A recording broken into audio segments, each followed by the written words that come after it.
My wives don't get along. Have you ever wanted to love someone, but couldn't? That's how I felt about Tammy. We never should have gotten together in the first place, but it was her birthday and I didn't know what I was getting myself in for. She invited all 5 of us from the office and I was expecting to just have a drink and go home. Fast forward to the bar, half an hour passed when we were all supposed to meet, and every time her phone buzzed I knew it was another person canceling at the last minute. But she was glowing with warmth that wasn't dampened by her disappointment, and I had nowhere else to be, and hours can melt together so fast when you've found someone to be lonely with. Tammy blamed herself for how the party turned out in a vicious, self-deprecating way that left me scampering to reassure her. And the harder she was on herself the kinder I had to be, until somehow without meaning to I called her beautiful because I couldn't bear her thinking otherwise for another minute. The way her face lit up in response was proof that I wasn't lying, and the way she smiled back made me feel like it was the first time she'd ever really believed those words. Tammy stayed close to me as we were leaving together. Close enough to feel her breath on my neck. Then her arms were wrapped around my arm and her warmth wasn't just something to be imagined anymore. Just to keep her balance, she said, but no amount of steadying herself was enough for her to let go. She'd been drinking, after all, and needed someone to drive her home. Well, I think she really was beautiful that night, and the more of her she trusted me to see, the more beautiful she became. But love? It wasn't her fault that she came to love me, and it wasn't my fault that I couldn't feel the same. A starving man doesn't care what he eats though, and the lonely will cling to anyone who makes them forget what it's like to be alone.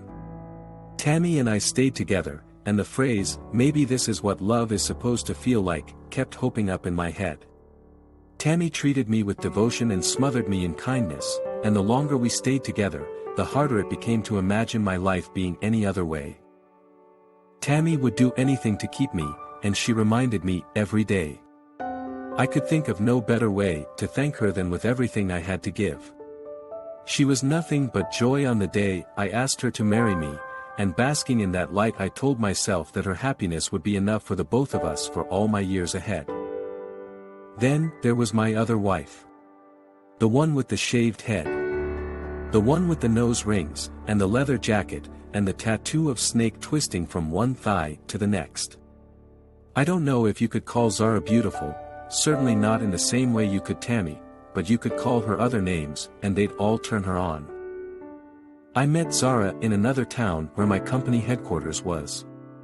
I had to go once a month, every month, but it didn't take long before I found an excuse to go every weekend instead. Tammy was pregnant, and I wasn't proud about what I was doing. But neither was I ashamed, because any guilt I should have felt was a drop in the ocean that was love. Zara was everything I'd never known I'd wanted.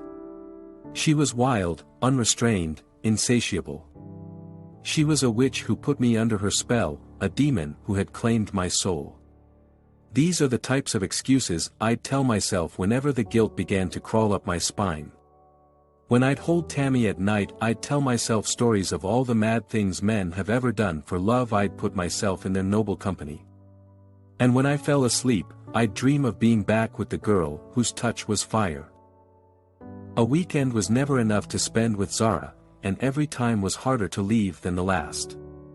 I couldn't leave Tammy with the child though, and the anxious worry that this had to end began eating away at me night and day. I kept them both a secret from each other, swinging back and forth, barely trusting myself to call one by name without my tongue betraying me with the others. The more the pressure grew, the more insecure and defensive I became, until one day by surprise Zara told me she was jealous of my time. She didn't want me to leave again.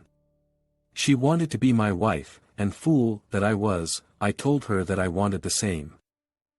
It wasn't a very official wedding. Zara wasn't into that sort of thing. Our hands were clasped in the forest and our feet were in the stream when I placed a ring upon her finger. My life as I knew it had ended forever, and I couldn't imagine anything but happiness to come. I told myself then that I would make one last trip to end things with Tammy. She'd be better off alone, I wanted to believe, than with someone who didn't need her anymore. I would do my part and help pay for the child, and I wouldn't need much money because nothing I could buy would fill my heart the way holding Zara did.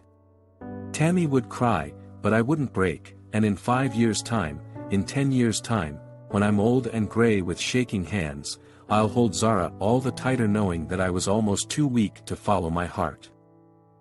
And maybe that's how it would have gone if Zara hadn't followed me back. She thought she would surprise me by making the trip to help me move.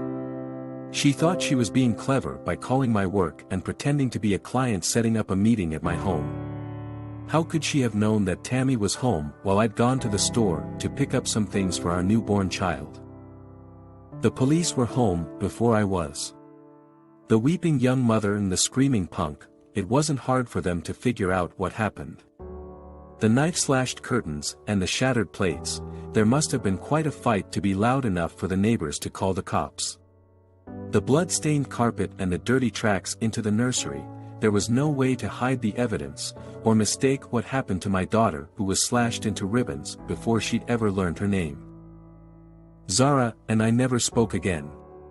Not even at her trial where I was called as a witness. I couldn't even meet her eyes when I told the jury about the affair, that I'd loved her, and that I knew it was wrong. I told them that Zara had been jealous, that she'd killed the child, and that I never wanted to see her again. The only thing that could have been harder to bear was when Tammy forgave me. She said it wasn't my fault. That I'd made a mistake. That we could learn to be happy together again. And I believed her, because as heavy as this weight was for me to bear, I knew that I couldn't bear it alone. That was almost 20 years ago, and Tammy and I have moved past it the best we could. We had 2 more children, both boys. I'm glad of that, because if we'd had a girl I don't think I could have looked at her without thinking about the child who had been cut. If Tammy can still love me after all that, then who am I to say that I can't love her in return? Despite everything I'd done to avoid being alone though, I know that it's only a matter of time. Tammy is sick, and she isn't going to get better. I've been spending every day at my wife's side, and our youngest will be leaving to college in a few weeks. Then it's just going to be me and my regrets, thinking about the words Tammy said to me last night. I told you I'd do anything to keep you, and I did, she told me. If you didn't think Zara killed our daughter, you never would have stayed with me. I had to do it, don't you see? We've made each other so happy through the years. I always knew I never loved her, but it's taken me my entire life to find out why.